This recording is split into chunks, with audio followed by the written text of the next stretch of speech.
Apologies for the wind noise during this clip. We're using the Sony a7R II with the nifty 50 FE 1.8 4K XAVCS 24p 100 megabits a second. Currently recording with no picture profile. This is your classic home movie style picture profile. What I'm going to do is show you some more cinematic options, but without going as far as to going into S-Log2.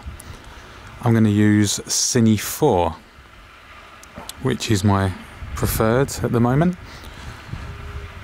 Firstly, I'm going to show you some Cine 4 and S-Gamut, which is still going to need to be processed, and then I'll show you some Cine 4 and Cinema, which the hope is will require very little or no processing at all. Anyway, let's start with some Cine 4 and S-Gamut. Let's switch into that now. And here we are. Very flat. It's basically requires, it does give more dynamic range, not as probably as much as S-Log2. We're in S-Gamut. The A7S II can do more features of this, but we're not on that, we're on the A7R II.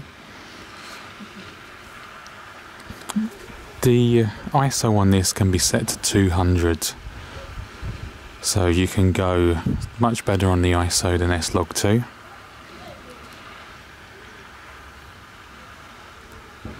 Now, if you simply don't have time to post-process, I'm going to show you another option, which is again Cine 4, but this time Cinema. I'm going to switch to that now. And there we go. So if you're in a situation where you can't, or you simply don't want to post-process, then you could use this to speed up your workflow. You can play around with the black and the saturation. For this particular example, I've got the saturation at +5. I've seen other people use +15 and then bring it down in post, but the idea of this is to not have to worry too much about post, so I've gone for +5. The detail -7 because I don't particularly like in-camera sharpening.